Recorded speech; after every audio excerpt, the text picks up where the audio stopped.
What up, everybody? I am your host, JP, and this is my co-host, Josh. Hey, everybody. And welcome back to another episode of the FIlmBros podcast.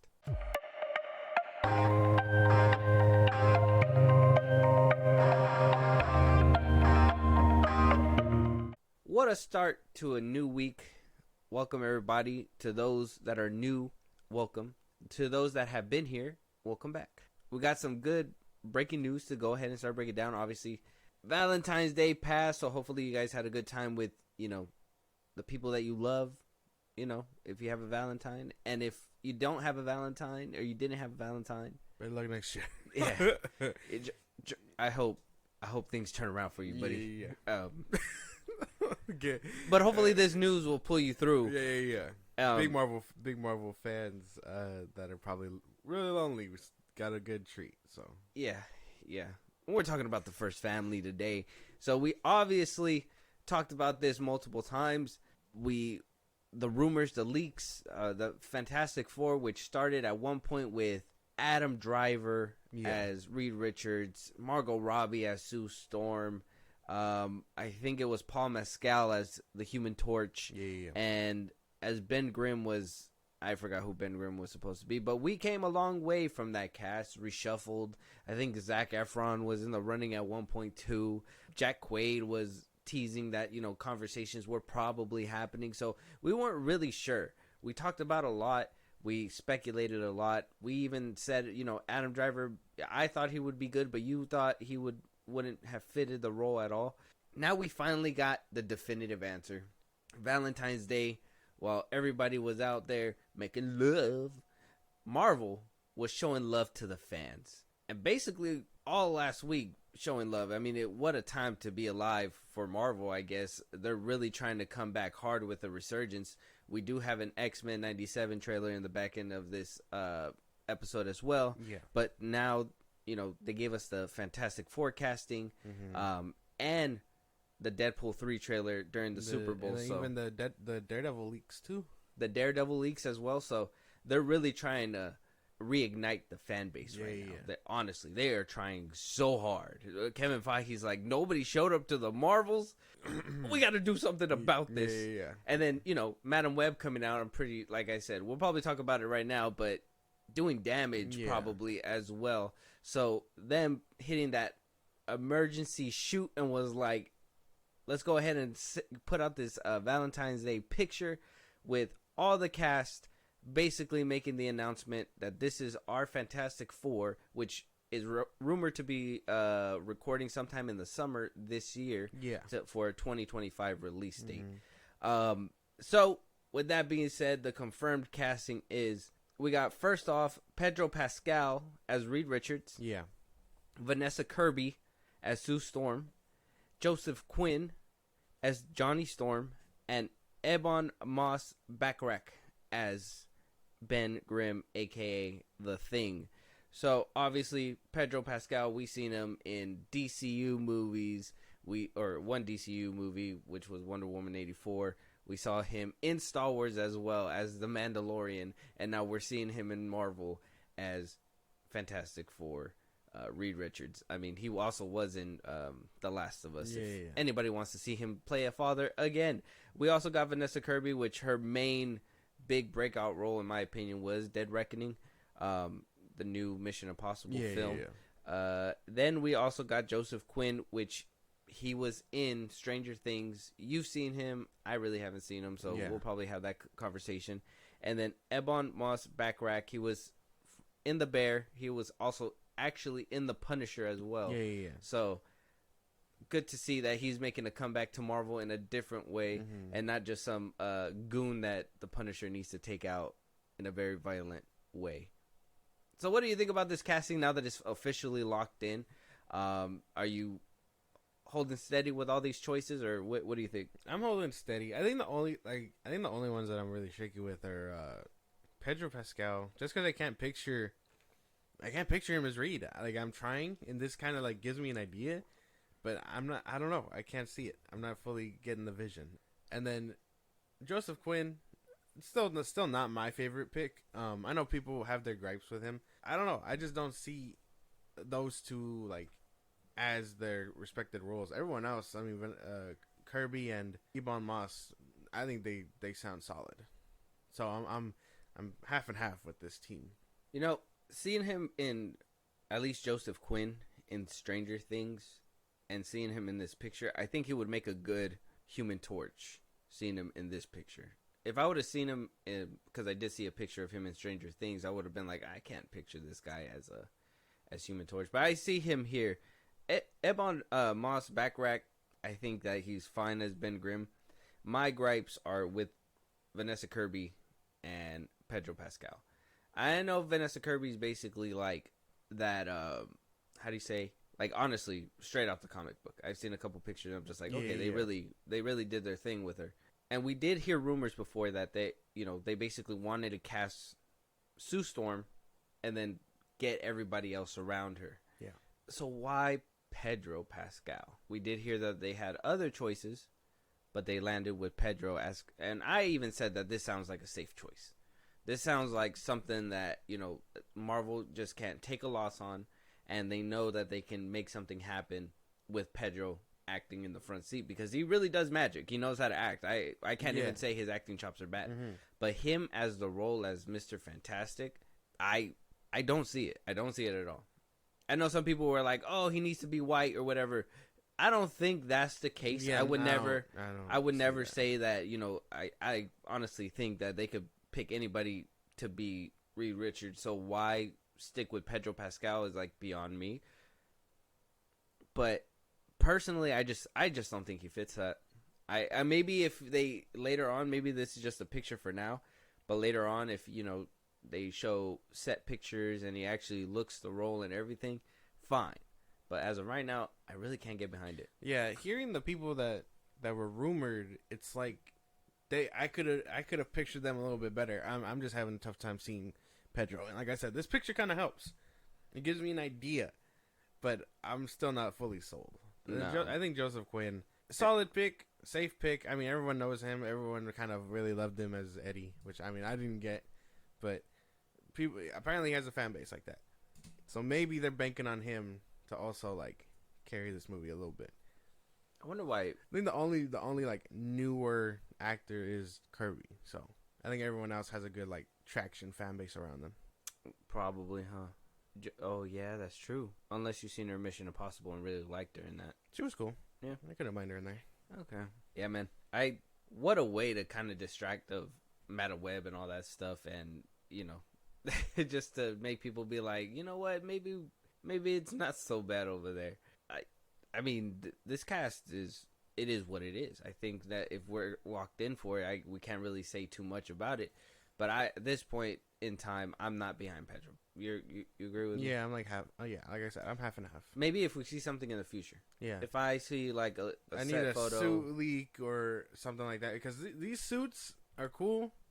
Like I don't know, like I know they're going for the whole '60s vibe or whatever. Doctor Strange mentioned them in Multiverse of Madness when he was like, "You guys charted in the '60s or whatever." I understand that's probably what they're going for, but I need an updated look. Which we'll probably get in a different film. I don't think I think we're gonna firmly be kind of set in the '60s, and then they're gonna basically like Captain America. Probably. And I'm assuming the reason why they went the safe route, and I'm assuming that all these actors were picked as well. I don't think it was just money. I think they really want to gravitate people around this because we're going to be seeing a lot of the first family within these movies. I think that they're going to try to make Pedro Pascal and like Joseph Quinn and all four of these basically Nick Furies in a way where you're going to see them in different films. You're probably going to see them interact with different heroes. I told you as well. he plays a pivotal role in Secret Wars in the comics. So Reed Richards. Yeah. Council Reeds and whatnot. Mm-hmm. So he's probably they're probably gearing up to make him something really like nice. So he probably has that going for him as well. So I don't mind it. I need something better looking because the picture is starting to form, but still kind of blurry. So dang man, you need some imagination. I think everyone else is pretty solid. Can't even lie.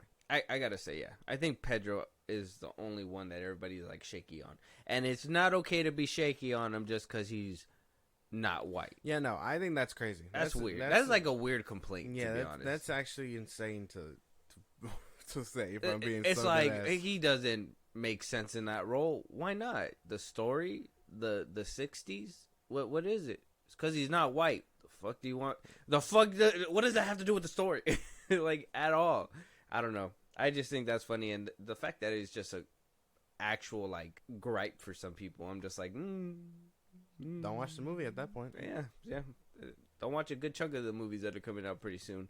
But with that being said, let us know your guys' thoughts on the Fantastic Four cast. Are you rocking with it? Is Pedro Pascal not your cup of tea? Do you like Vanessa Kirby, Joseph Quinn, Ebon Moss-Backrack? Let us know out there, because I think we're all in a collective that Pedro Pascal is probably like that one. Like, what the fuck did they do, you know? Yeah. Moving on, though, is Sony tricking their actors? This is a question that needs to be asked. Okay. Apparently, this TikToker, and I'm going to let him kind of run it down for you and show you the interviews and all that. It seems like Sony is enticing people to come and join their cinematic universe by telling these actors that they will be part of the larger Marvel family, which is the MCU.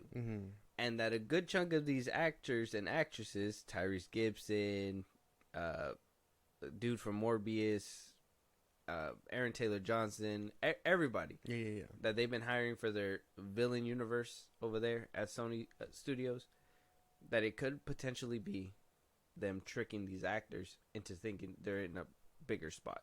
So I'm going to let him run it down, and then we'll talk about it. Okay. I honestly think Sony's tricking actors into joining their Sony Spider-Man universe by telling them they're about to be part of the MCU. When Dakota Johnson and Sydney Sweeney signed on for Madam Web, they shared their excitement on Instagram and tagged Marvel Studios. While these projects are in association with Marvel, Marvel Studios is not doing anything with these movies. It's all Sony. Back when Bad Bunny was El Muerto, he shared that he's excited to be a part of the Marvel family. What family? All you got is Tom Hardy and Jared Leto. After the first Madam Web trailer dropped, Dakota dropped her talent agency and got a new one. After getting the Madam Web role, Dakota ran into Elizabeth Olsen at a hotel. Lizzie told her that working at Marvel's fun and she enjoys being Scarlet Witch. Same thing happened to Matt Smith. He only joined Morbius because Karen Gillian, who plays Nebula in the MCU, told him that working at Marvel's fun. And Tyrese Gibson thought Morbius was a part of the MCU. This is why it's bad to have two cinematic universes under the same brand. No one's gonna know the difference. If there really is a superhero fatigue, Sony's the one causing it with their trash movies. Get rid of them and we're fine. He threw in that last bit, and I don't think it's just Sony's fault. Okay. So we'll discuss. So currently standing right now, and we're gonna give Madam Web a proper review.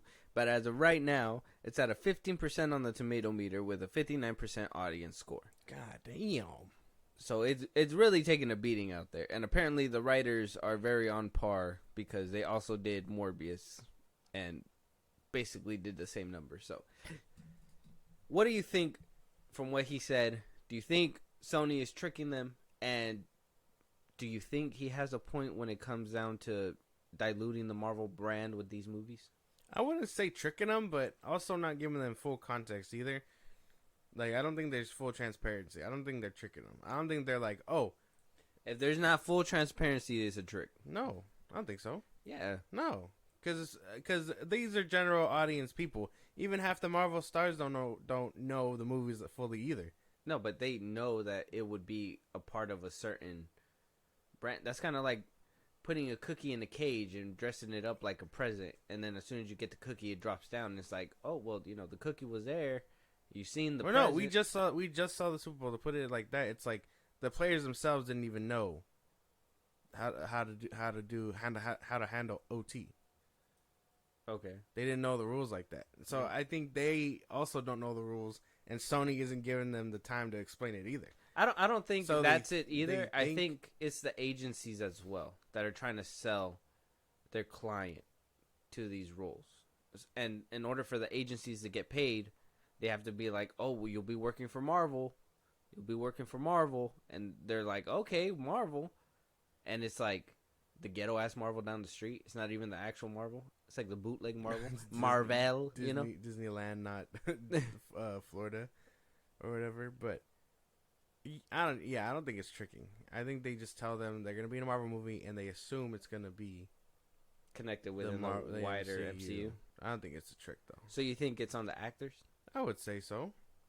for not doing their research and all that, not figuring out what's part of what? Exactly. That could be it too. I could see that. I think we can kind of agree.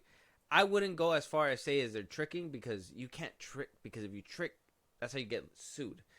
I think it's probably more down that line where Sony talks to the agents, and the agents, in order to sell the product, they're like, well, it's part of Marvel. You're going to be part of that Marvel family, the one that everybody says is fun, and they jump in, and maybe potentially there probably could be a crossover. There could be something down the road that says, hey, you will eventually meet the MCU. It's just we're building to that point. Yeah.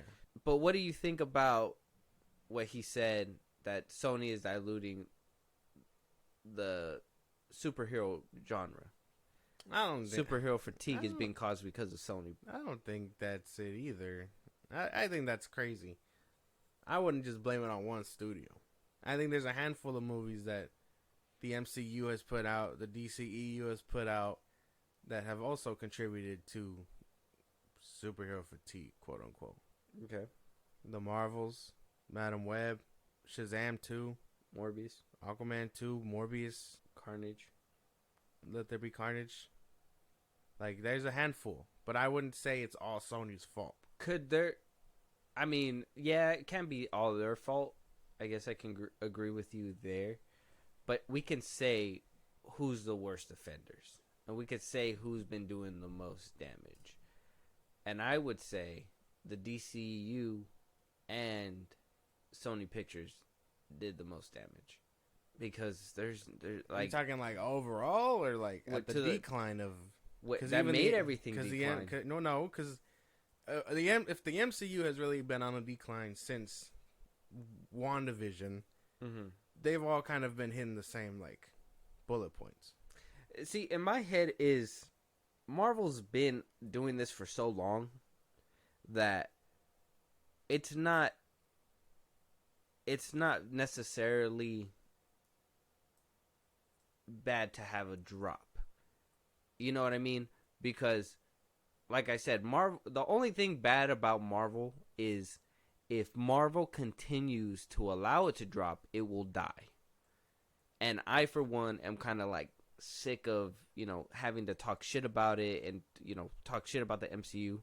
But if you let it drop to that point, then Marvel didn't do its job and they let it drop to that point. But I can give Marvel a break because Marvel gave us how many movies before? I mean, a lot of people on the internet can probably forget all the good shit that they put out and just be like, it's fucking bad. I told you the MCU was bad, blah, blah, blah, blah, blah. But at the end of the day, they were putting up numbers for the longest time.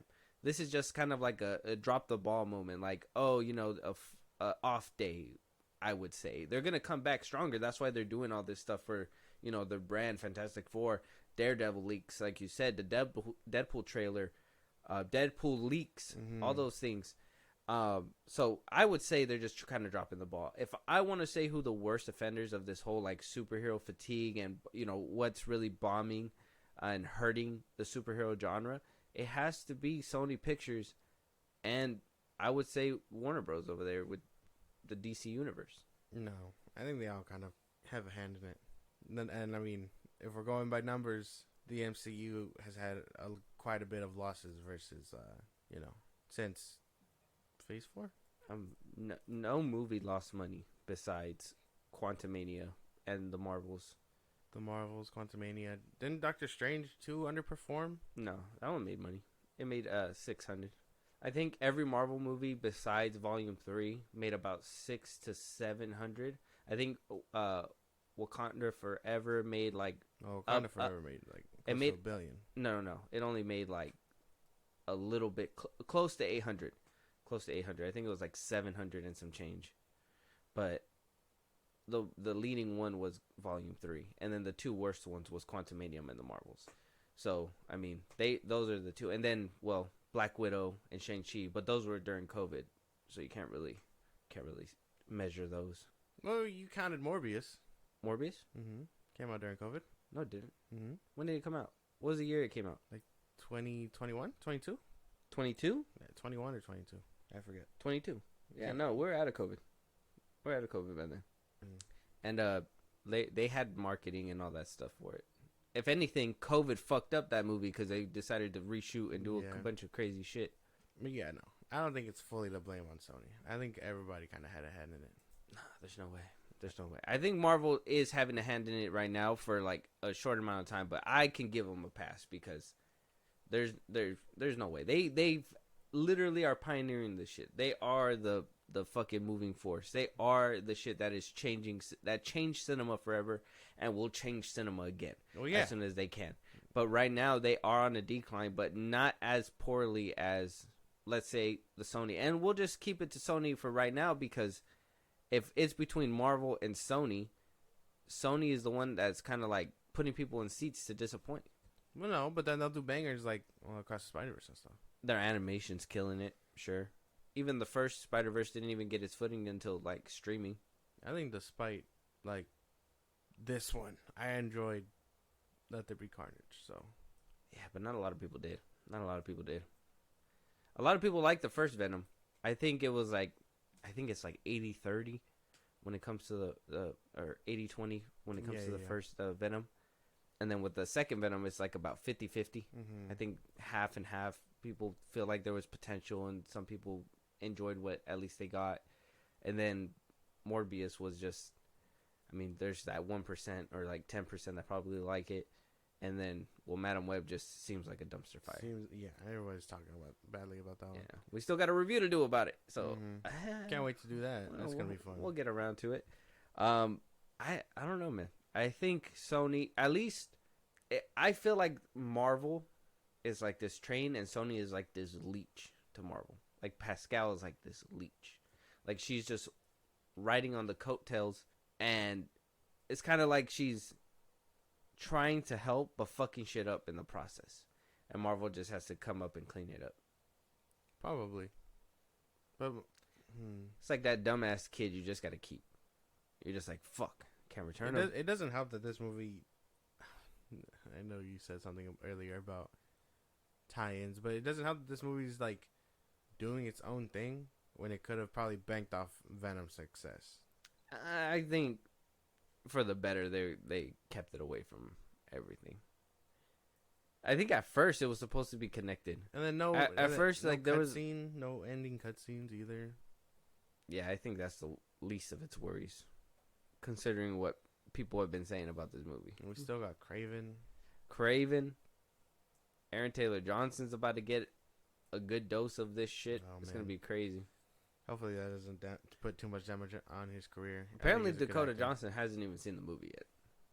She doesn't even know that. This is how out of tune they are. She doesn't even know like Tom Holland's Spider-Man movies. Oh yeah. Did you see that? Mm-hmm. So like I said, even these actors don't know what they're signing up for. So it's like, oh, can you really blame them? Can you really blame the studios because these actors don't know what the fuck? Well, no, I'm blaming actors for not knowing. Yeah, that's what I'm saying though. Like, at this point, can we blame the studios because if they don't even know what the MC, I hate that too when they ask them when they're like, hey, have you when they ask Sam Raimi when they were like, did you see WandaVision? Did you see that? He's like, no, I didn't see it. So you didn't do the homework to make a movie? What the fuck's the matter with you? Sam Raimi or not, I don't even care. Like, you're a director. If you know that there's movies connected, you should probably watch the other ones. That's the one thing I think James Gunn has going for him. For, like, the DCU. Oh, what? He's about to... Shut up, everybody. Because he has, he said it's a requirement for, like, directors and stuff to read comic books and shit like that. Uh-huh. So, like, I guess that's, like, the one thing going for him that I can get behind. I think I just heard hell freeze over. That shit was crazy. Whoa. Oh, damn, I should have got it. Oh, good thing it's on recording. It's like the only thing. Okay. I still think it's going to get squashed out by Fantastic Four, but yeah. Oh, that's another question. We got, Fantastic Four coming around the time Superman Legacy's coming around. Mm-hmm. And then there's another premiere, right? Like after Superman Legacy, right? I forget what it is. It's going to get sandwiched. Well, it's Jurassic World. It's going to get sandwiched. Jurassic World is going to get sandwiched. I think people are going to go to Fantastic Four or Superman Legacy. And depending on the trailers, it's gonna be tough. this is a competition right here. Fahey and James Gunn. That's gonna be crazy. Yep. He said, "I'm gonna step on that candle as soon as it gets to light." Holy shit. That's I don't know. I mean, intensity is I would rising. I would, depending on how good the trailer is, I would choose Fantastic Four first. You just said you didn't like Pedro Pascal. I just said I need a trailer. Yeah. They can change with the trailer. They could sell me with the trailer. As of right now, which one has your excitement though? I was into the Fantastic Four. We're on a roll. Way back. We're on a roll. I thought we turned a new leaf in 2024. I was wait, like, oh wow, the resolution's kicking in. Well, no, I was always a fan of. I was always waiting for this one. This one and Blade. I told you that. I've said that multiple times on air. Like I've been waiting for that since they announced it way back when. I got it on recording multiple times. I said it. It's out there. Yeah, man. I'm not sure. We'll have to. We'll wait and see what happens. Let us know out there what you guys think. Is Sony tricking these actors? Are you guys watching Madam Web? Should the actors be doing their homework on all these gigs that they're being offered? Yeah. That should be a question as well. Let us know out there, you guys. Moving on, though. Samuel L. Jackson saying that Mace Windu is not dead. Saying that he wants a Disney Plus show. Saying that he is still in this and waiting for Lucasfilm to call. That motherfucker dead. Yeah. Mace Windu's dead. Let it go, man. Yeah, I think he's gone too. That's the one. That's probably the one death where I don't see them selling a revive. Like, how would he survive that? He got his hand chopped off, force lightning, and then pushed out a window. Yeah, you can literally see him smoking as he goes the distance. Like it's not a good look. Yeah, I don't think He's the one Star Wars death where I see it like staying permanent. And we got the Bad Batch in like a couple weeks. Yeah. And we see Massage Ventures, things like that. I could see Tech coming alive way before I see Mace Windu coming back. Yeah, I think Mace Windu's dead, bro. I don't know. I don't understand. I'm glad there's passion for him to want to continue. Give him like a maybe like. I'm not because Tales. with as much passion as he has, it sounds like a plan could be hatched to have him come back if he wants to come back. And I'm just like, I mean, it's cool that you loved your role, but understand that this was Lucas's vision. You were meant to die at the end of the Clone Wars, man. It's over. It's over. I personally think, and this is probably like a question that a lot of people have been talking about too, is like the Disney era of Star Wars really has been diluting the whole Luke being the last Jedi. Within the universe, Kanan being alive, Bridger being out there, Ahsoka, who else? Who else is still alive? That's a Jedi. That the dude from the Hidden Path, Seer, Cal Kestis, Endo Cordova. There's all these Jedi that are still alive.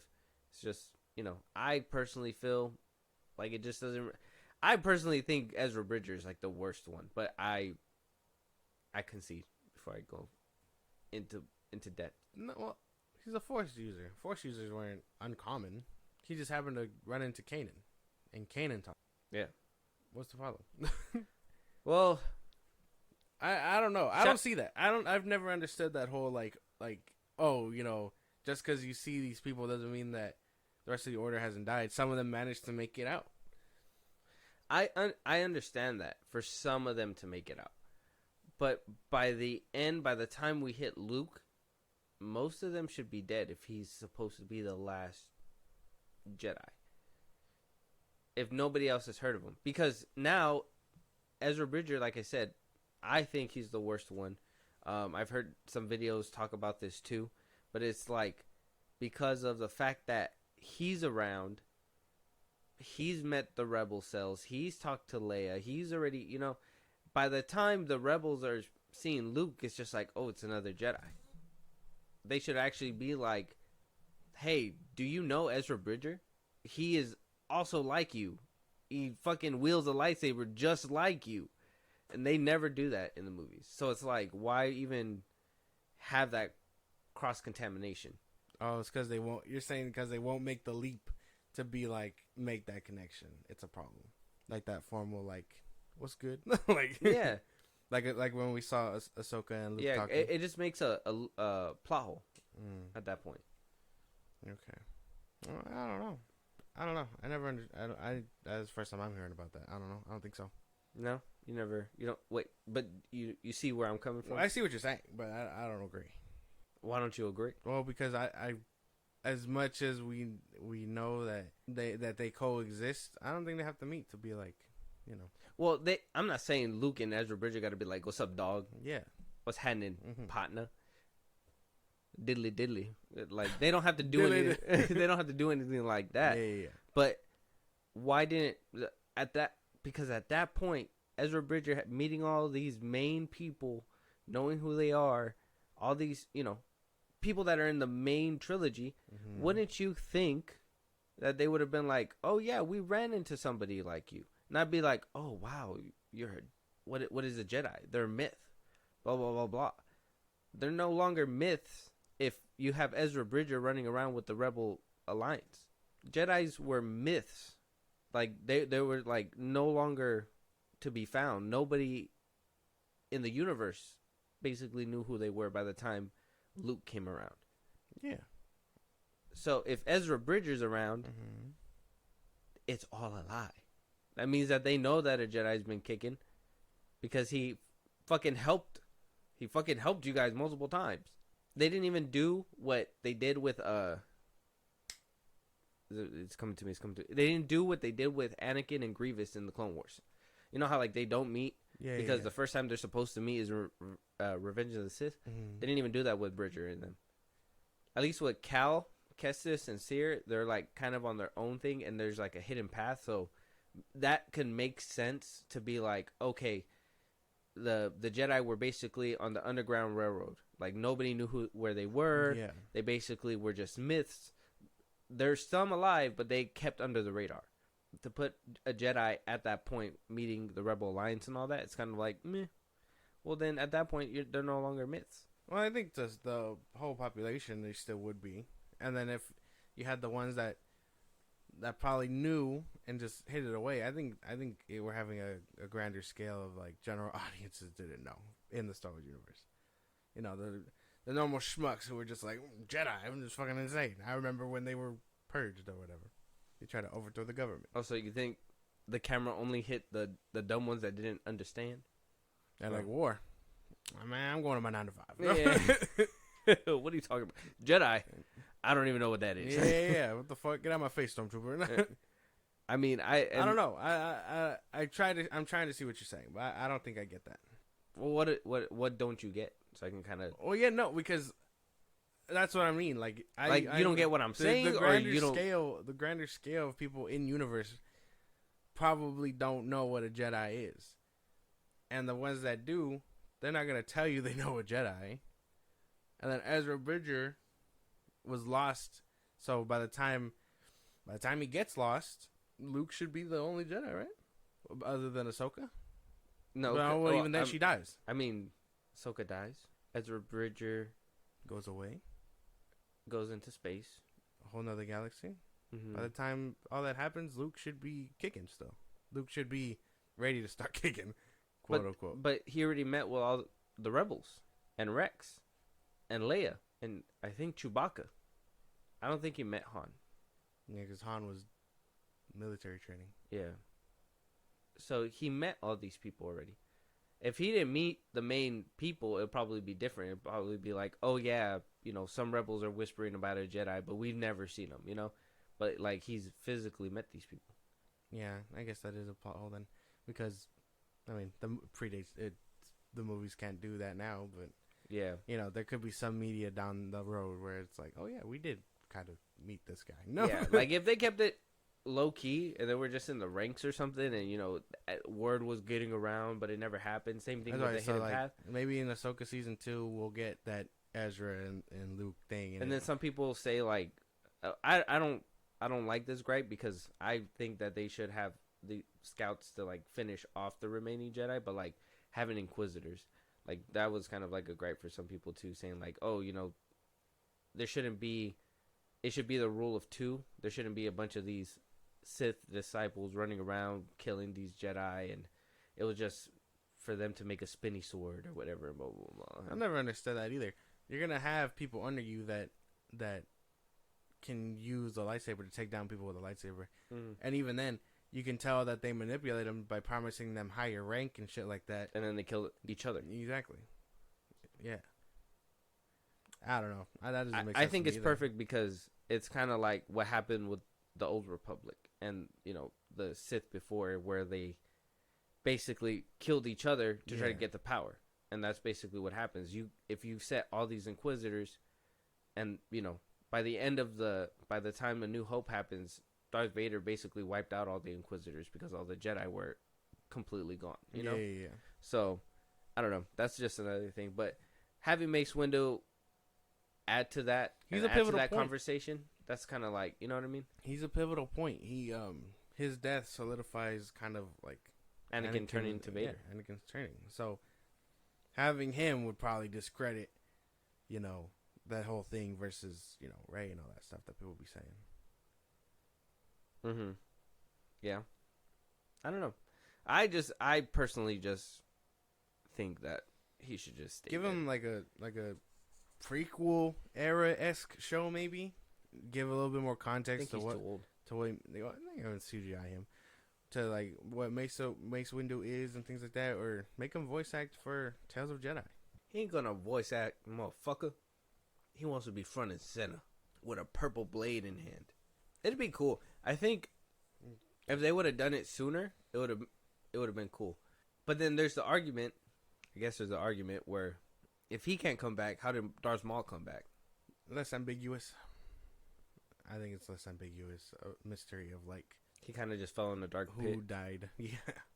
Because granted, Darth Maul's like the biggest offender of people coming back. Ahsoka, I would say, is second. Yeah, how does he poo? I'm not engaging that. But like him coming back was a big what the fuck moment. Mm-hmm. It scared me as a kid. His spider form. Like him not being able to poo? Me too. No, shut up. Oh. No one's talking about that. I don't care Oh. about his bowel movements. I'm sure he doesn't have any.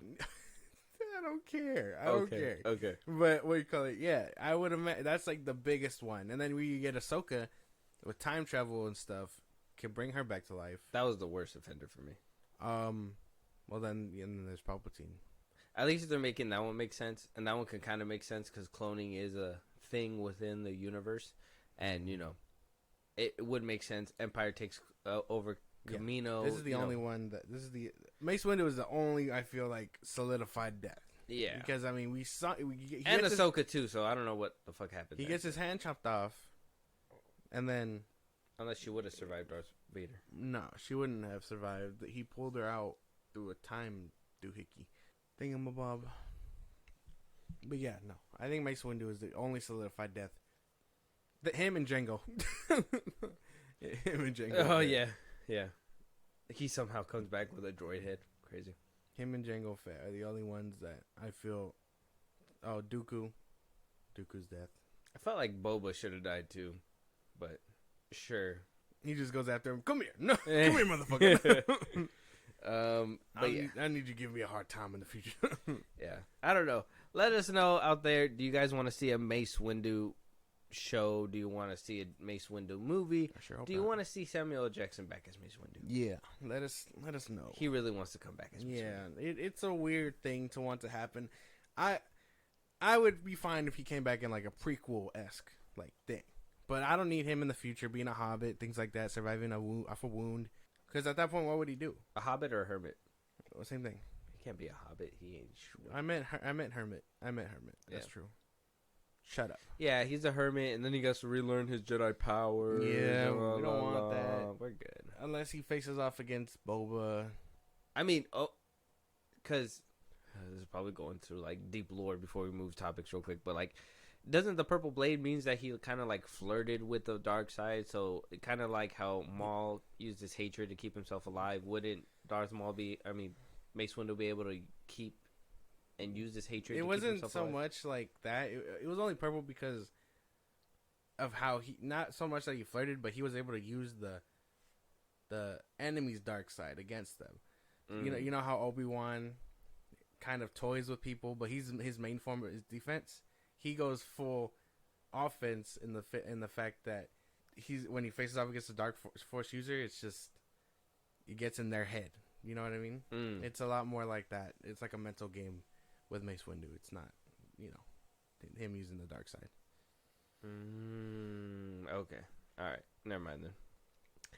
I thought, but moving on though, let us know at our socials. But we got the new Karate Kid.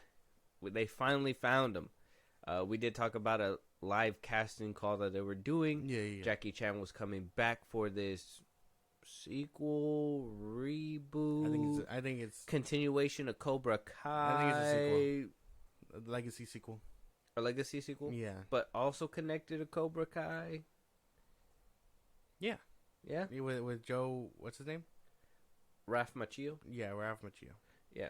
So Jackie Chan and Ralph Macchio and Sony Pictures are casting Ben Wong, who is best known for the Disney Plus series American Born Chinese.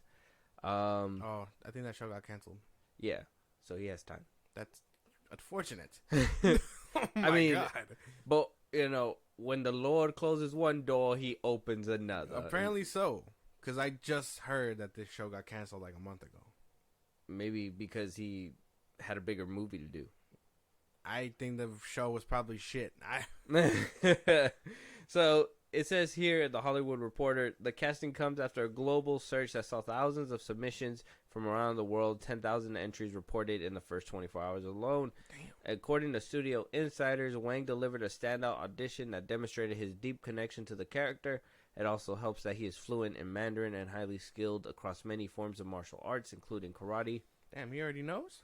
Yeah, Wing Chun, Kung Fu, Gamdo, Kempo, and Taekwondo. Some of those skills were already showcased on American-born Chinese, the well-regarded adaptation of the acclaimed coming-of-age fantasy graphic novel by Jean Luang Yang that also starred Michelle Yeoh. So, they found him. We know who it is. Are you excited about a new Karate Kid coming December 13th, 2024? God, they're going to start recording soon? December 13th, 2024, coming out Christmas. Well, I guess it doesn't need a lot of CGI and shit for the Karate Kid. No, it's just fighting. It's just hand-to-hand martial combat shit. A lot of, yeah. Damn, how is it going to feel? Okay, wait a minute. The timetable looks funky. Because they just started reshooting for Cobra Kai. Yeah. The last season of Cobra Kai. So, maybe that will wrap up soon. Unless his role isn't that big.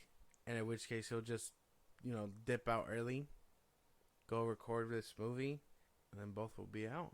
It's supposed to be the final season, right? Yeah. I don't know.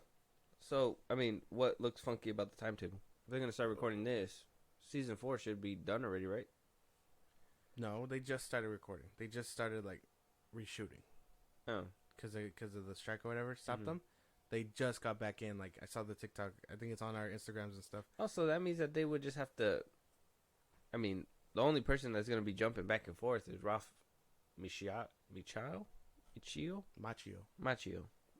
He's all big and macho.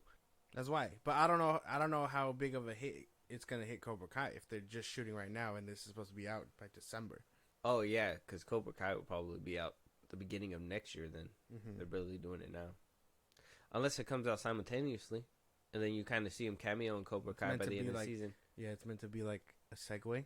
Yeah, because same thing. Doesn't need a lot of CGI and stuff, right? No. So it should be fairly quick. Oh, they could be cooking. Could Maybe. be like a straight into series the movie. into the movie. Okay, yeah, that could be it. Yeah, because if it don't need a lot of CGI, if they're planning to start filming now, do 3 months of filming and then put it out by December. Yeah. Are you gonna watch Cobra Kai for this movie? If I have to, do I have to? I would assume so. Yeah. It's gonna be connected. Are we sure about that? I would imagine it. There's Is there any mention of Jackie Chan in the seasons? No, it's a lot more heavier to the first couple Karate Kids. So they only reference Mr. Miyagi. Yeah, he died unfortunately. So yeah. But yeah, there's a lot of what Mr. Miyagi learned and put into what's his name, like his actual the Russo. Mm-hmm. So yeah, it's a lot of what he's just passing it on to his family and his students, and then you get Danny, the enemy from the first Cobra Kai. Yeah. He's teaching Cobra Kai, so it's just a lot more heavy on the first movies of lore. Mm-hmm. They don't mention him, but that's probably because it's in the States. It's like I said, it's in Los Angeles. Yeah. But I imagine if they are bringing in Jackie Chan, he's gonna go to China. Yeah. Ooh, what if by the end of the season he's like, I'm gonna go to China, guys, and then he has like a whole last episode of Hannah Montana moment. Ooh, whoa, whoa, yeah.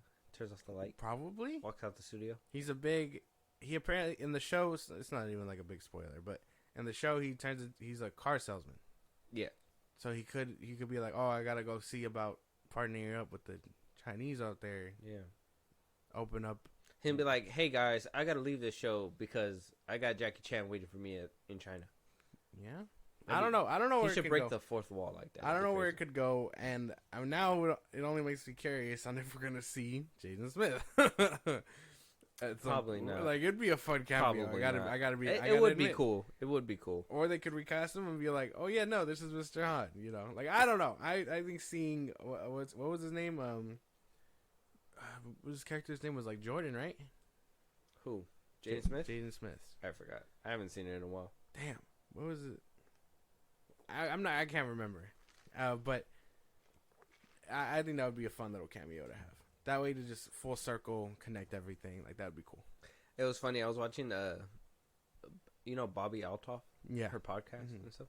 Well, she did an interview with Bobby Lee. Yeah. And they were he was they were like making a reference to it, and he goes, I wasn't Karate Kid, and she's like, you were Jackie Chan, and then they did a whole bit of like, oh, you think it's because I'm Chinese or something like that, but like he was like, well, who's the little kid that's in it, and she's like, Jaden Smith and Jackie Chan or whatever, and he's just like, huh, what? Like he had to think about it, and then he remembered that, oh yeah, she's younger, so like it's not the first Karate Kid, but also the remake with Jaden Smith and all that stuff. So that's messed up. Yeah. That's crazy. It was actually hilarious a little bit. It's like that's why. Good thing I know movies. There's a handful of people that don't know about the OG Karate Kid movies. Yeah, exactly. And they're just like, Jaden Smith is the only one, which it's a good movie. I ain't gonna lie. I actually enjoy it. Yeah. But the original is still like the best one. Peak. But let us know what you guys think about the pick. Ben Wang from American Become Chinese, right? Right. Oh, American Born Chinese. Sorry. And apparently the movie is going to be shooting for a December 13th, 2024 release. So they got to get on that. Let us know you guys' thoughts out there on the new Karate Kid film. Moving on, though, Transformers producer gives us an update on the G.I. Joe crossover. This is the same producer that helped bring about Madam Web, Lorenzo D. Bonaventura. He was asked about the status of the potential crossover during the Madam Web red carpet, and he says, we are exploring now how to do that, and we hope to come in the summer of 2026. We are definitely going to deliver the promise of a Joe entering the world. People keep talking about a crossover. It's not a crossover. The way I see it, it's a G.I. Joe character or characters entering the Transformers world, so it's not the mashup of the two. In other words, the plan isn't to jump straight into something huge, huge shared universe, but to get the ball rolling by integrating a little bit of G.I. Joe stuff in the next live-action Transformers movie in 2026. Later in the conversation, D. Benventura said something that may illuminate the roadmap for G.I. Joe X Transformers a little bit more. When he was asked about an older film or dormant franchise in the catalog that he might want to bring back, he said, I think G.I. Joe has been perceived that way as dormant, so I'd really like to bring a standalone G.I. Joe movie at some point. Okay. So first of all, the producer that made Madam Web, what? He's going to do the Transformers and G.I. Joe crossover? That's scary. But I mean, if we just want to remove ourselves from that, He's just a producer. He's just a He producer. just gives money. Uh-huh. Just hands over the moolah. Hands over the dough. The creatives behind it could do something interesting. That's such a dumb way to put it, though. Like, oh yeah, no, it's not gonna be a crossover. It's just them moving into the the Transformers universe. Yeah. Like, yeah, no, I wouldn't expect a big like Transformer G.I. Joe, mashup right out the gate. I would imagine them establish who these G.I. Joe characters are, reintroduce the brand to people, and then combine the two. But I don't know. I don't see it happening. A lot of people don't remember the first two, and I know you showed me them. But before you showed me them, I remembered they existed. I don't know what this could mean. Frankly, I'm scared. No, because I mean, you set up what's his name. Why not get what's his name back? Give him a little franchise money. Who? That way he what's his name? The one that's gonna be Bob the Builder. Oh yeah. Make him the G.I. Joe guy with these people. That way he gets stardom, a franchise, everything that The Rock wanted. But between two franchises, G.I. Joe and Transformers. But they won't do that because they want an action star, right? Probably. But why wouldn't they kind of like start that crossover by having somebody who knew Transformers Exactly. and basically start them off as a recruit? That's how you can introduce your two G.I. Joe or whoever the fuck. And then they're like, G.I. Joe, Transformers, what the fuck? And they have like a whole fight and we actually see a G.I. Joe take down a Transformer. That'd be crazy. That'd be crazy. I think they go to the root of, we have a common enemy. The Decepticons and your Cobra guy. And it's like, the Decepticons and Cobra or whatever. Yeah, but I mean, doesn't Optimus just have to put one in Cobra's domeski? Yeah, like, no. He just has to kind of step on him. No. Because the G.I. Joes could be like, okay, sure, big guy. But you handle your business. Because, Megatron, we're not going to fuck with him. And we'll handle the snake guy. Because we know you can blow him out of the sky, but we got to hold him to human laws. Yeah, we can't just murder this man. Yeah. What if like fucking Megatron and Cobra Kai or Cobra Kai? Why did I say Cobra Kai? And Cobra, Commander Cobra. Commander Cobra. Yeah, same thing. And Commander Cobra, like team up. It's like Megatron and him together. That's why. First of all, don't make another Transformers movie without Michael Bay. Would he want to play with all these people? Huh? Would he want to play with the G.I. Joes? Yeah. Why are you shaking your head? I don't like the way you said that. Oh, yeah.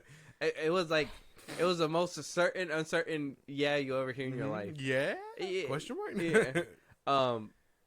Because the soldiers that were in the movie were, let's be honest, basically they were kind of G.I. Joe. Nah, man, those are normal military people. No, they were Section 8, whatever the fuck. Sector 7. Yeah. Oh, yeah. Section 8, they were mad poor. Yeah.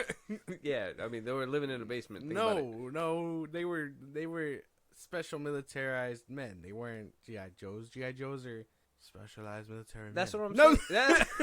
Never mind. Maybe you're right. Maybe you're right about that. Maybe you're right. We seen a whole soldier ride a motorcycle, shoot and slide across underneath the nutsack. Well, we don't know if that's what they do. They pulled out a whole rail gun in the second movie. Okay, I'm not familiar with the G.I. Joe characters like this. Like, do they really have tech like that up the ass? Yeah, it's crazy tech. And then, obviously, what if they use Transformer tech?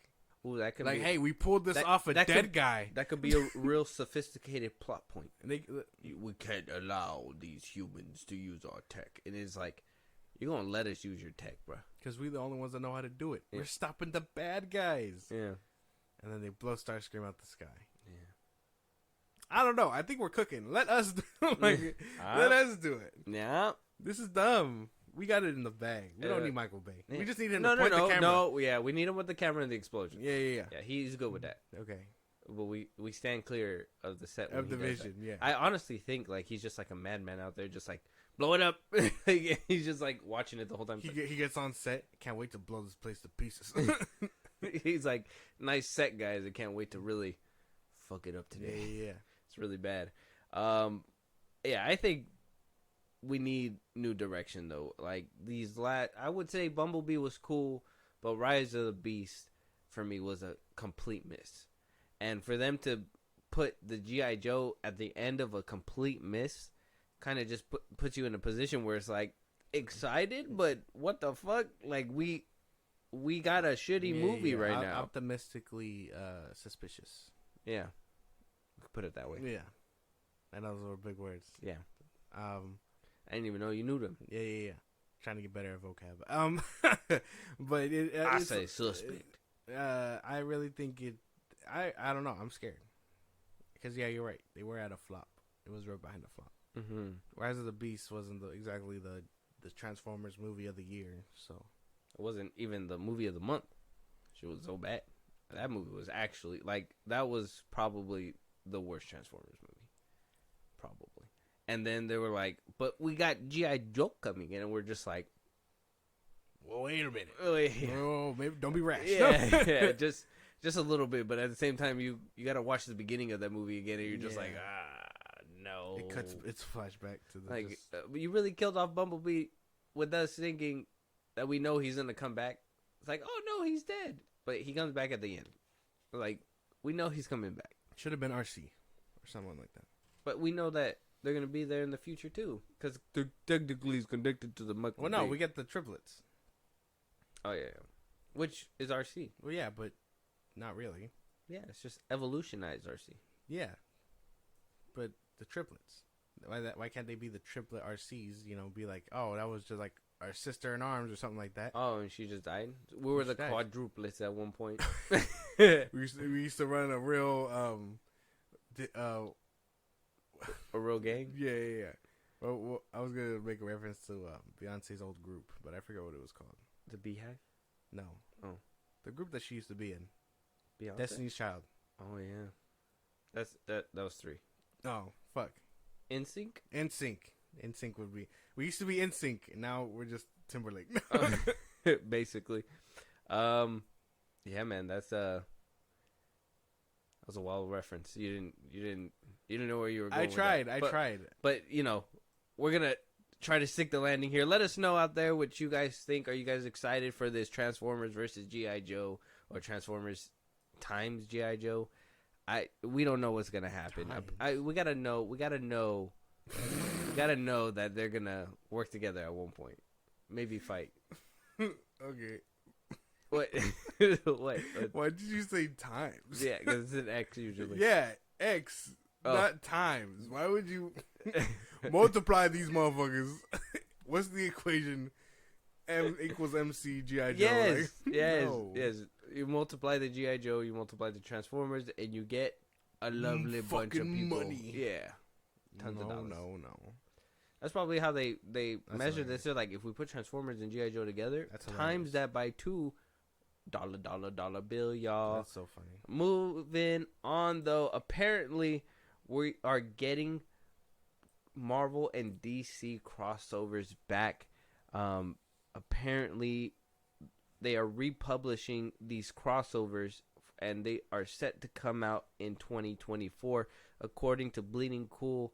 A report, it says Marvel and DC are reportedly teaming up for the first time in decades to reprint many of their crossover titles and also their amalgam comics. As avid comic fans of both Marvel and DC know, the 90s and early 2000s era were rife with multiple Marvel and DC crossover comics.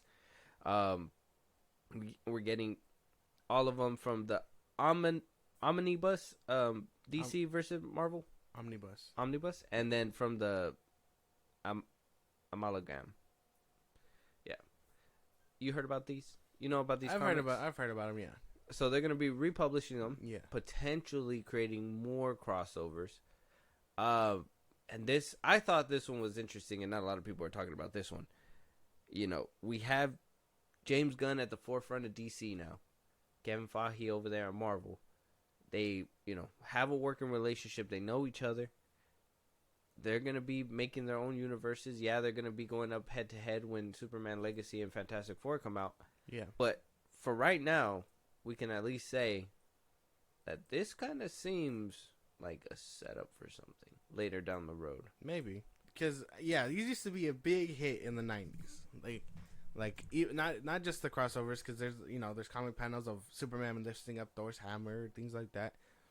But they had their own like mashup of characters. So they like mixed Wolverine and Batman.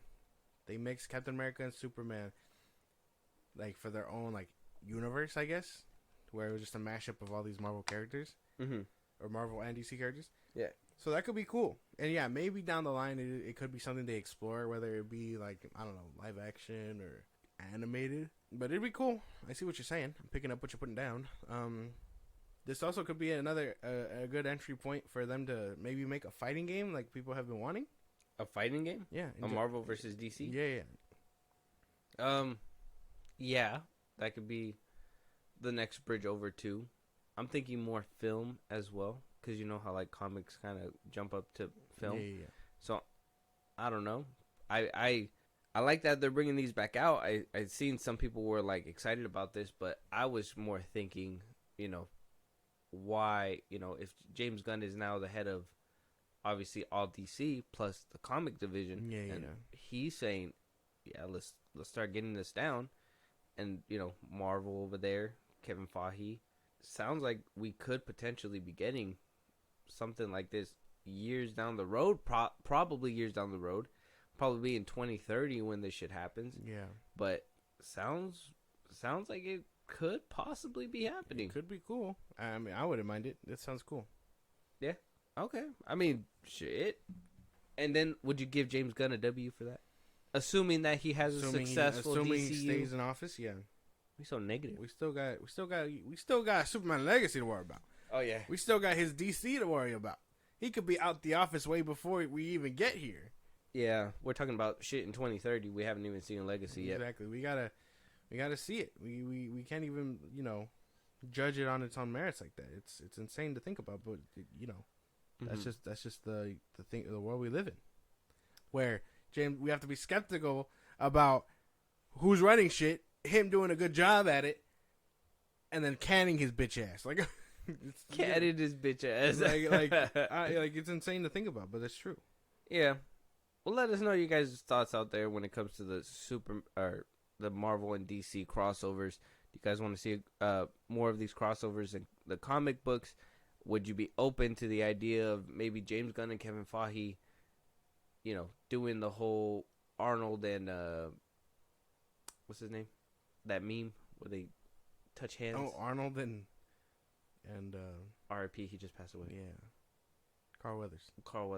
Yeah, that whole meme. You son of a bitch. Yeah. And then we see them on the big screen together. That'd be crazy if that actually happens. And then it would be kind of like a three-way deal. This is like one of the mashups, Captain America and Superman. Oh, cool. He has his symbol, S as a shield. Mm-hmm. That's crazy. What, he ripped it off his chest or what? No. I imagine he just picked it up. Oh, okay.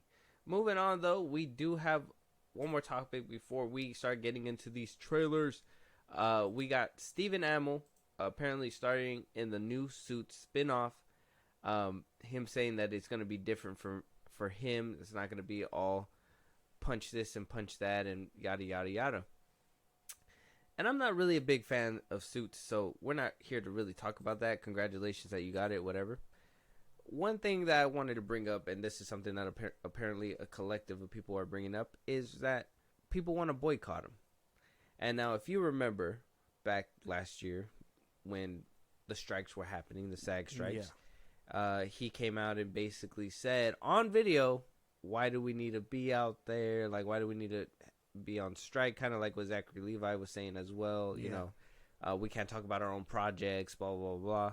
And then a couple weeks later, we see him picketing out there, right? Or a couple days later. I think it took like about a week. I think it took a week. Yeah. And then he was out there picketing. A lot of people want to boycott him and say that it wasn't enough. Mm-hmm. And potentially people are piecing together that he could have been recording this during the SAG strike as well. I mean, it coming out sometime this year as well. But I'm just like, I think that one's reaching. I would at least put into perspective, or at least put out there that he did say those things. He did picket after after the fact. Do you think that he's still a scab? Do you think that people should boycott him and the show? What's your thoughts on that? People can do what they want. Boycott him, don't boycott him. I don't really give a fuck about this show, so I'm not gonna watch it regardless. Yeah, it's really up to if you're a fan of him or not. I didn't think he had fans like that. I didn't know. I know Suits is a good show. I've heard it's really good. It wouldn't have gotten a spin-off otherwise. So it's really up to those the fans willing to want to see a spin-off or not. Do what you want. Like I really don't have a stake in this. I don't care about Stefan Amell like this. Okay. Like I really like. Yes, it was shitty that he scabbed and said those things, but at the same time, I know actors need work, and you know some studios aren't looking for that either. Mm-hmm. They're not gonna look at you like, "Oh, bro, didn't you scab?" No, they're gonna probably welcome a scab and be like, "Hey, come here, you little snitch. We can count on you in tough times." Then, yeah. So whether he was shooting or not, a studio picked him up and was like, "Yeah, we need someone like you in the forefront." Yeah, and gave him his own spin-off in the process. Mm-hmm. So I mean, I guess I don't care. Oh, I thought you were like a shooter for Stephen Amell. No, you watched him in Green Arrow. Well, yeah, I liked him in Arrow. That's about it. I'm not watching everything he's in. I can tell you, I haven't finished the Ninja Turtles movie he was in, where he played Casey. Oh, the second one? That one's good. I haven't finished it. Oh. I thought he was ass in that. Oh. Haven't watched him in that Super movie, the Super 8 movie with his brother. Yeah, no, I wouldn't say I'm the biggest fan of him. That one's getting a sequel too. Mm-hmm. I just enjoy him in Arrow. Okay. All right. I mean, he did go out to pick it. He did. So that's kind of like, all right, he did his dirt. Mm-hmm. I think some people can have that perspective of, you know, he said it anyways, and you know he wasn't picketing beforehand, but because he said it, you know, all of a sudden he wanted to go out there and pick it. You know. Yeah. His PR team was moving fast. I think the worst offender had to be Drew Barrymore in that whole time. I think at least with him, he went out to pick it after the fact, while Drew Barrymore didn't really give a shit. She stood on business. I know Selena Gomez accidentally posted a picture as well, and you know she didn't say sorry, but she kind of deleted it, and you know was like whoopsie. She's more of a singer. Zachary Levi was blatant about it. Mm-hmm. Didn't care. I'd give him more shit. I'd give him way more shit than. Yeah, I don't want to. I wanted to say that, but I didn't want to seem like a hater, so I was just like, well, I'll say it. Okay. I'd give Zachary Levi more shit way before I give Stephen Amell. Stephen Amell? Okay, because at least he went out to pick it at the end of the day. We didn't see what's his face do it. Okay, all right. Drew Barrymore, that guy, what's his name? Stephen Colbert, whatever his name is. Yeah, like those ones are like the biggest offenders. That's true. Yeah, I like you. I don't have a stake in the game. I really don't care. I'm more of a, you know, we did report on this and we did talk about, you know, him being a scab and him saying the things that he did say. I think he paid for what he said. He went out there to pick it at the end of the day. Like I said, there was a couple examples of people who didn't apologize and just went about their day and, you know, they're still making money and doing their thing. So maybe we should worry about boycotting them before we boycott this. From the comments, it seems positive, for those that are a fan of the show of Suits. So, I mean, if you guys like the show, fucking watch the show. If you don't like it, don't watch it. Yeah. I mean, if you really hate this man for scabbing, like I said, he went out there to pick it. That's the only defense I can give. And if you still don't take that, then, I mean, just don't watch his shit. And then it'll get canceled and he'll move on to the next thing. Exactly. And hopefully you scab haters don't fucking follow him all over the place because he's going to have a tough career. Mm-hmm. Let us know out there you guys' thoughts. Is he a scab? Is he not a scab? Does the timeline add up that he could have probably been working during the SAG strike? I personally don't think so, but let us know what you guys think. Moving on, though, we got our last few trailers. First off, we got our Godzilla x Kong. Godzilla, the new Empire. Mm-hmm. This is going to be the final trailer before the movie comes out. Can't wait. Huh? Can't wait. You can't wait? I can't wait. I mean, I could possibly wait. I don't know. I got to watch this trailer. The first one didn't really wow me, so I'm hoping that this one kind of nudges me in the right direction. Okay. You're already hyped. You don't need this trailer. You're like ready to go. Looks really good. Regardless of anything that comes your way. Mm-hmm.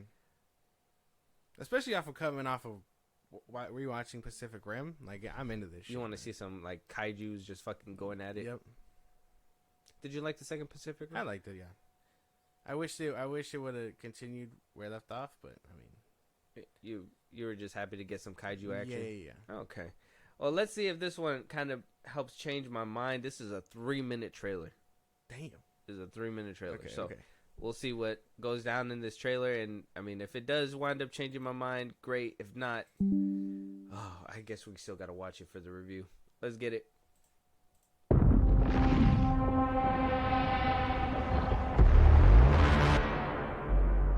For centuries, there was harmony.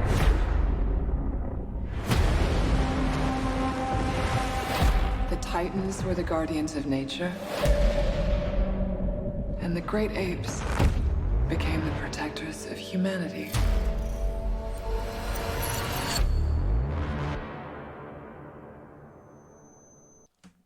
Yeah, I'm into that. Wow, give us the whole movie, guy. Give us the whole movie. Are we really doing the whole tunnel through the fucking floor again and to another fucking planet, whatever Earth's core shit? Are we really doing that again? Are we? What the fuck, man? They're going into the Middle Earth Again? Yeah. I don't know what for, but yeah. Didn't we establish that fucking Godzilla could just beam his way down there? Yeah, but the humans can't. They got to find a way down there. They flew up the last time. Yeah. Because they had to go all the way to the entry point, which was like across the world. Yeah. Now they found a way to tunnel through. I don't know. I thought that looked cool. This movie's gonna be dumb as fuck. This movie's gonna be so stupid. It's gonna be like the most mind-numbing experience. But if you want to turn your brain off in order to watch some action, this probably will give you your fix. But this movie's gonna be the dumbest movie out there right now, for sure, 100%. I think it looks cool. The plot, like, it looks cool. I'm not gonna lie, it looks cool. The like, visuals, the fighting, the two hitting the floor. It looks like it's giving like Kong his like a redemption almost. Yeah, but why do we always gotta give this fool a weapon? Why, like, a gauntlet and everything? Like, are you telling me that he can't hold toe-to-toe with just a monkey? Another monkey that's his? And he couldn't even hold toe-to-toe against Godzilla? So, I'm over here rooting for Ape, but Ape not even strong? Ape was strong. Ape was strong on Island. No. Not strong no more. I don't know. This movie's gonna be dumb, bro. I'm telling you. I Like, don't it's gonna look... It looks like fun, but this movie's gonna be dumb. 100%. Like, you're not gonna need brain cells for this movie. You're not gonna need to think about anything. You're gonna go in there. You're gonna have fun, and that's cool. But if there's no story and it's all punchy, it's gonna get old. The rewatchability is not gonna be there. I don't think so. You're gonna be like, oh, I'm just gonna put it on as background noise. It's the same reason people rewatch John Wick and all that. It's dumb. How often do you rewatch John Wick? I don't. That's what I'm saying. Other people do. Nobody rewatches it. They watch it one time when they buy the disc or whatever. They probably watch it once in a while when they're bored and have it on the background.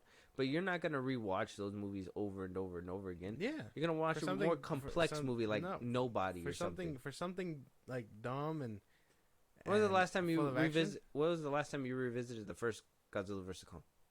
It's been a minute. Yeah, it's just the rewatchability is not there because it's not complex. It's just punchy, and you can easily watch punchy where? On YouTube. It was fun. I don't see a problem with this. I think it looks good. It looks fun, visually fun, very shallow. I guess that's what it is. It's very shallow. It's just very shallow. It's very shallow of you. That's what it is. You're watching this movie for the visual of it, for what makes you all yippity doo dah zippity day. You feel me? Like, you're not looking at what's deeper, the story, the sustenance. You don't need all that for a kaiju movie, man. Pacific Rim had it. Well, yeah. So you can have it. I'm not saying you don't need it. You're saying we don't need it. Yeah. But you can have it. Yes. The second one didn't have it. But you rewatched Pacific Rim. Yeah. So I think you need it. No, you don't. I mean, if the you second one didn't you got to have think it. about it. If you rewatch Pacific Rim, and it's a good movie, Yeah. complexities and all, Mm-hmm. but you don't rewatch a movie like Godzilla versus Kong because there's no complexity, and then all it is punchy. It's still fresh. What do you mean? Like Godzilla X, versus Kong is still kind of fresh in my mind. That one isn't. The Pacific Rim wasn't. I can tell you the second one didn't have that complex story because it was just punchy. It was all punchy. I can tell you the kid from that Disney Channel show died in there. He got stomped out. Yeah, The one from Jesse. Yeah, I remember that. See, punchy. But you don't watch that one again. If I knew where to find it, I would. But you don't actively go looking for it. Oh, see, now you're moving the goalposts. No, but that's what I'm saying. Is that you're saying you moved the goalpost first by saying, "Well, if I knew where to watch it, I would." But if you really wanted to watch it, you'd watch it. Well, no, because it's one of those things that you come across. I can acknowledge that. No, When you want to watch a dumb action movie, you come across it on Netflix or whatever. You just turn it on because you want to watch something that's kind of cool. and have it on in the background. Well, But no. when you get a complex story like Pacific Rim, it holds you at the seat. Well, no. You're able to sit there and watch it. Well, no. 'cause Man you of can- Steel, complexity, Yeah. not just punchy. Yeah, I'm not saying it. That one isn't just punchy. Yeah. I think you're trying to stand on business, but ain't no business to stand on. I'm standing. I on think business. we're on the same page. I just think you just don't want to admit that It's not true. the rewatchability isn't there if it's The just rewatchability punchy. is there because it's cool. It's cool, but all that rewatchability comes from where? YouTube to watch the small clips where the cool stuff happens, but everything else is shit. I don't know what you want from kaiju movie. I don't understand. I want some complexities in my storytelling, man. That's all I want. That's all I ask for. A little bit of fucking complexity sewn in, Yeah, just something. I don't understand. Not just monkey punch and now baby monkey, and then we're gonna redo what we did in the first movie and go down this whole fucking beam tunnel. Make the same damn jokes again. Oh, make sure that you don't fall out. Make sure you don't throw up. Make sure you don't do whatever. Suck your teeth. Whatever the fuck. I don't know. It's just it looks fun. It just looks dumb. You're hating too much. It's This is dumb insane. fun. This is insane. It's dumb fun. Let Kong X Godzilla, the new Empire. Check out the trailer. Let us know your guys' thoughts. Moving on though, we got an X-Men 97 trailer, bringing back the old X-Men from the 90s. From what I remember, Charles Xavier basically bit the dust by the end of that series, and they were kind of not disbanded, but I think they just left on a cliffhanger because the show got canceled or something. Yeah. And that was about it. I haven't really seen it in a long time, so I can't tell you or remember the whole thing, but I could remember my childhood, and it's just little glimpse and brief flashbacks of like nostalgia. Okay.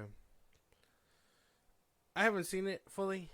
The old one. I Okay. remember I watched, like I said, I've watched the 90s Spider-Man. Did you watch They the show up in there. X-Men Unlimited? Yeah, the Evolution and that. Oh, Evolution. There you go. I watched that one. That was more like, when Spectacular Spider-Man was coming out, that one was coming out. So that was like they were hand in hand. Yeah. So I remember that one. The 90s was kind of old for you. Yeah. So I mean, I might rewatch it. I don't know. Depends on this trailer, because I liked seeing them in the 90s Spider-Man show. Like Okay. they were all kind of connected. That one, the Iron Man one, the Hulk one, the Fantastic Four one. They were all kind of connected way back when in the 90s. The real first collision outside of comics, I guess. Yeah. So it was. I thought it was cool.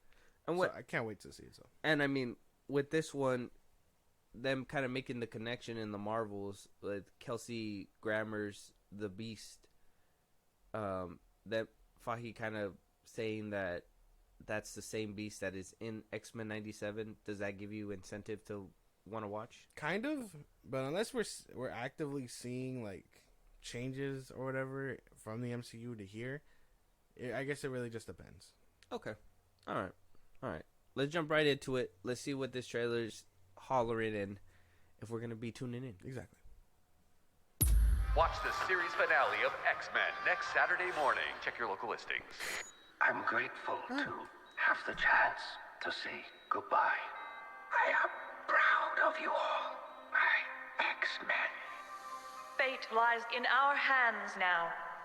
Okay, didn't like Wolverine's voice. Yeah, That was weird. He just sounded old. He didn't sound like he did back in the day. Mm-hmm. And he was like, yeah, bub. Or like, yeah, bub. Or whatever the fuck. And this one just sounded like, yeah, bub. I don't know. It sounded different. I'd say his voice, and it was just like a little snippet, so I don't know if that's going to be distracting throughout the whole series. Everything else looks solid. I like the animation, to be honest. It's like a good little throwback with a little mixture of like new in there, so I don't know. Yeah, it looks like I was gonna say it looks like the 2D animation meeting like a good mixture of like anime type of art style. I've said it before on our social media, but it reminds me of Marvel vs. Capcom, like that 2D comic book looking type. So I could get behind it. For me, this is like fresh, so I don't know. Maybe I do need to watch the old one to like fully appreciate it, but I would say I'm kind of skeptical. Okay. Yeah, because I don't know what kind of story they could be telling. Especially because if it's 97, is it taking place in the year 97? That's why. Is it taking place like right after the 90s? Mm-hmm. The 90s one? If that's the case, then, you know, how relatable is it going to be? With, you know what I mean? With a lot of people. I would say you would kind of have to if they're basically starting from where they left off. And that's where, obviously, in the trailer they showed. Spoiler for those that haven't seen it. Yeah. But, like, that Charles isn't going to be around. I would think you would have to because all the character arcs and their friendship begin in, like, those seasons. So you would have to watch it. Yeah. Which I'm down for. I've been meaning for, like, a new show to watch. So I could get through it. I don't know. This show will probably tell me if I'm a big X-Men fan or not.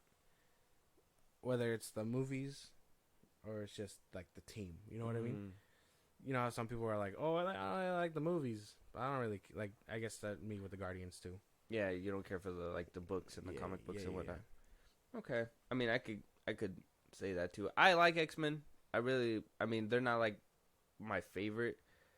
I would say the movies really propelled them up there for me because seeing obviously Wolverine in live action is cool, opposed to like this short, scrunted, dude. I know a lot of people are like, I want a live action of that, but who looks like that?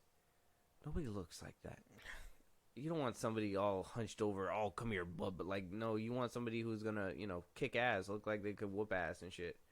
I don't know, but it looks cool. It gives me like that nostalgia to want to go rewatch it too. Yeah. So, and I remember watching them as a kid, and I did enjoy them. It's just, I think the one that lost me was the Evolution one, but I did enjoy that one too. Okay.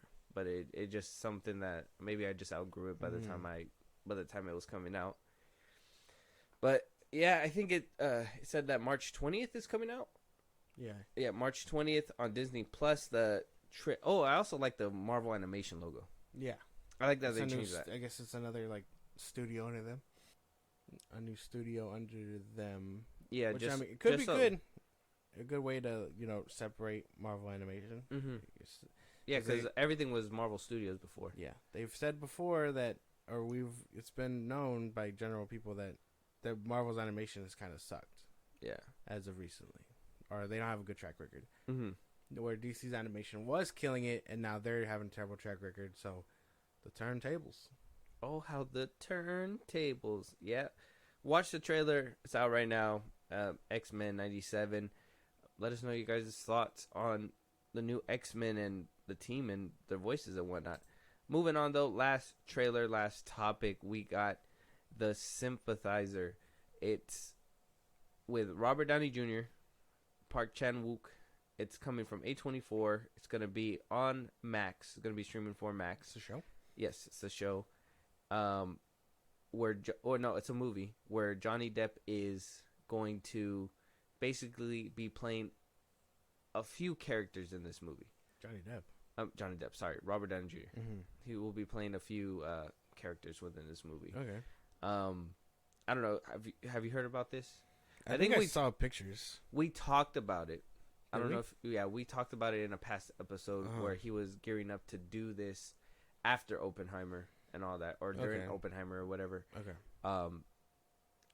I guess the trailer had came out a while back ago, but we just completely missed it. So this is its second trailer. Okay. Which I prefer because the first one was only a minute, so it was probably like a teaser kind of thing, Okay. and this one is longer, more footage. So we'll just jump right into it, and we'll get our thoughts afterwards. Okay. I see you. Fresh off the boat, always smiling like the good Asian. What are you concealing? I have something to confess. Confessing secrets is the most exciting thing in the world. Snowy. Not bad.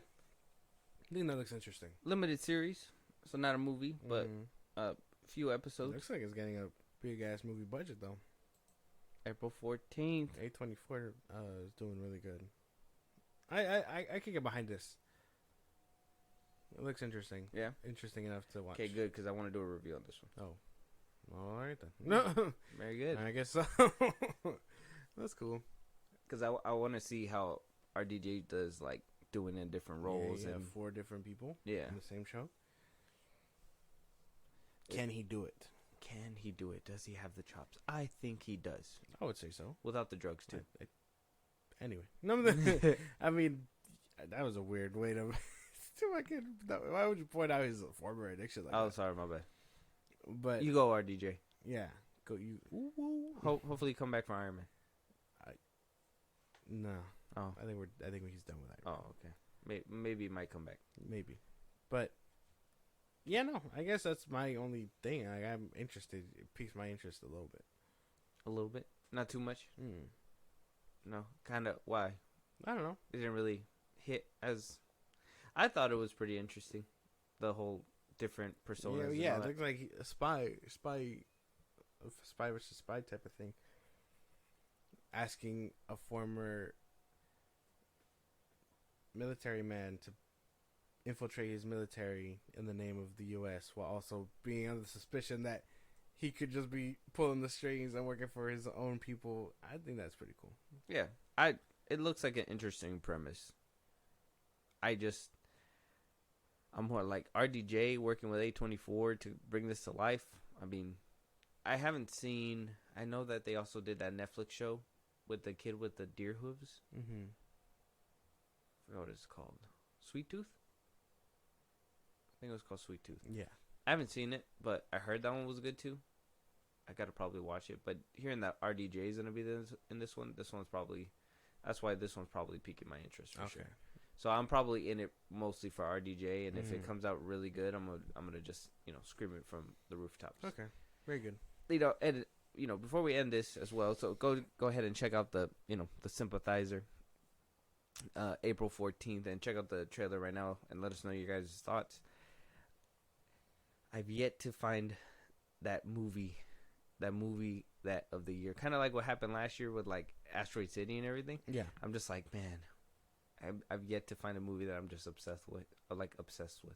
It's barely the beginning of the year. I know, man, but I'm like anxious to like find that movie again, and I'm hoping it does happen. But I don't know. Only time will tell. Yeah, because A few duds have been coming out.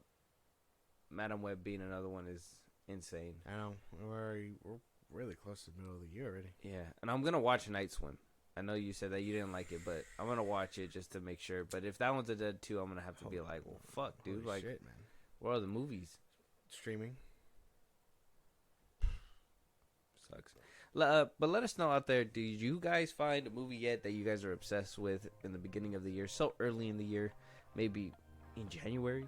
Did you find the love for one during Valentine's Day when you guys went to go watch Madam Web or something? I don't know. We're going to do a review on that one as well. So if you guys want to make sure that you guys catch our review, if you guys got a topic for us that you guys want us to talk about, if you guys want to give us a suggestion for a movie that you guys want us to review, you guys want to, catch a live one of these days or support us in a big way, Josh, go ahead. Twitter, TikTok, Instagram, and FIlmBros Podcast. Post our episodes or applications up there for any news or movies you want us to cover. Buzzsprout, links in the bottom of the socials I just gave you. It's like a Patreon. You subscribe, you help us out, we grow, we shout you out, you get special perks. It's a great way to help the show. Listen to us wherever you get your podcasts, at FIlmBros Podcast, Spotify, YouTube Music, Apple Podcasts, run a bunch of sites. Check us out. Be a part of the conversation. Twitch at FIlmBros Podcast. Every Saturday and throughout the week, we will be getting back up. So you don't want to miss it. Get notifications once again at Twitch at FIlmBros Podcast. And then you can subscribe to our YouTube at FIlmBros Podcast. Yeah, and with that being said, we'll talk to you guys on the next one. Talk to you guys later.